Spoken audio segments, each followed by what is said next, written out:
Hi, I'm Crystal. Today I'm making a couple of quick, easy Easter cards, and I'm using a lily stamp, which I've stamped twice in hybrid ink because I'm going to use a water blendable marker, and I don't want to lose the ink of the image when I do that. I'm going to color my lilies, one in very bright colors and one in more pastel colors. And the one I'm doing in bright colors I've outlined using a brownish crayon in Tumbleweed. I don't know that that added anything to the project, but I felt like the edge of the image would get lost with this hot pink. So let me know in the comments what you think. Did the brown add to it in the end or not? I'm taking some washable markers. These happen to be Zig Clean Color markers, but any washable marker is going to work here. So Tombow, Crayola, whatever you have. And then I'm using a damp paintbrush to blend out the colors. So I've seen creators do some really remarkable things using alcohol markers. And I'll be honest, I've tried them and I just don't have the patience. I really like the water blendable mediums for my own use because they are quick and easy, and I am a crafter in a hurry.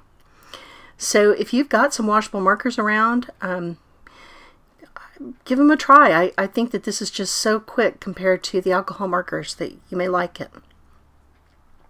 So here I am using a damp paintbrush, but a water brush would work equally well. And I'm working on Bristol Smooth cardstock because it's been so heavily recommended for the Zig markers. But I think any heavyweight cardstock is going to be really fine. I'm not using a lot of water. So this is an application that I don't think calls for watercolor cardstock or mixed media paper or anything like that, although I'm sure that that would work just fine. The brush is just really barely damp. I'm not putting lots and lots of water on. So I'm speeding up the additional coloring because it does get a little repetitive, but the process even in real time is very quick. So I used a blend of hot pink, blush, yellow, and a little bit of orange on this version. And when it comes to the greeting, I stamped it using Melon Mambo.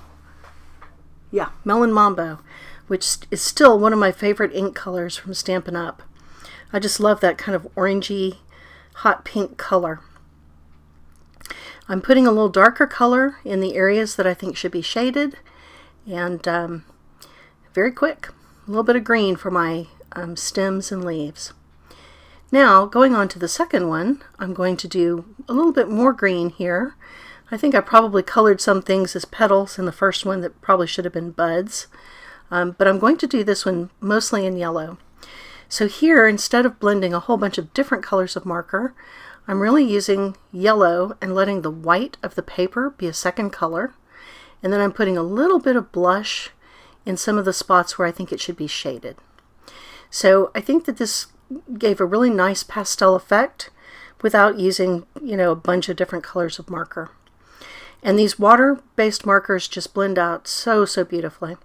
So I am coloring right over the stamen in the middle of the flower, but I have an idea for that, how to make those stand out in the finished card. So we'll try that and see if it works okay.